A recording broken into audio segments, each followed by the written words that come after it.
I'm just about to head out to Shanghai, where I'll spend another night before I fly back to the States. And I was thinking about an experience I had when I was in Shanghai on my way into Macau that made me realize that everything kind of comes at a cost, no matter how minor it seems to be.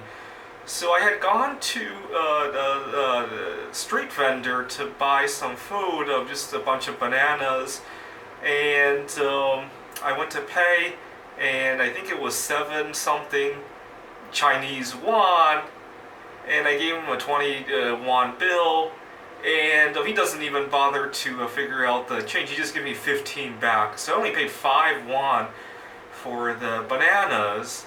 And this is a very different experience than I had in the States. A couple years ago, well, actually many years ago, when I was very broke, I had gone to a grocery store to pick up some meat, and I couldn't even afford the whole package, and I had to ask them to split up the package so that I could have enough money to pay for it.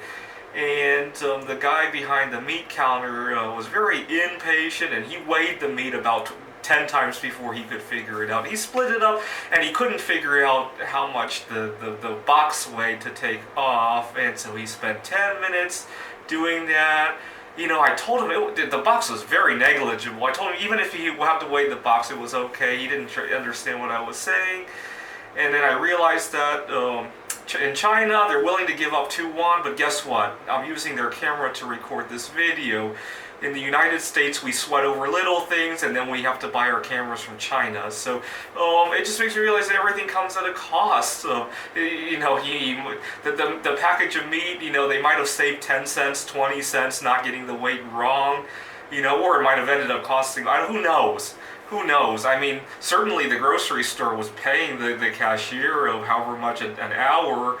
I think they lost money on just making sure they weren't losing a few cents.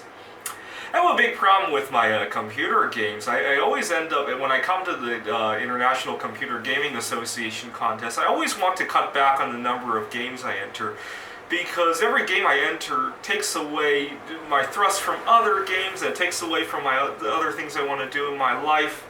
The problem is I can never figure out which games to enter, because during the year when I'm writing them, especially during the nuclear winter, I call it a nuclear winter because over in Seattle we only get like 6 hours of daylight during the winter time, and if I'm not writing games, I don't know what to do during those long nights. And I'll be writing one computer game, I can't figure it out, and then I go on to another, I can't figure that out, and go on to another, and all of a sudden it all comes back to me, and I finish them all. And then by the time I'm ready to come to ICGA, you have 10 games, and it just feels like a waste not to compete in all of them. I spent a lot of money to come out here. I have to put aside a lot of things over in Seattle to come out here, but at the same time, it's still costing me. I mean, I think part of the reason I lost in one of the games, Dice Shogi, was because I got very impatient toward the end.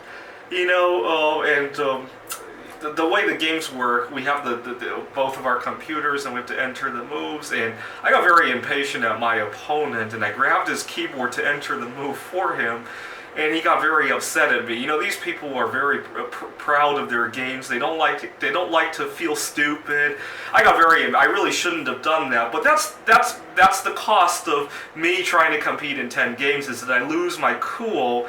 And it made me realize that even though, I'm already out, they give you a discount, you only have to pay for a certain number of games. After that, it's quote-unquote free. It's not really free. It's still taking away from my mental energy. Thanks for watching.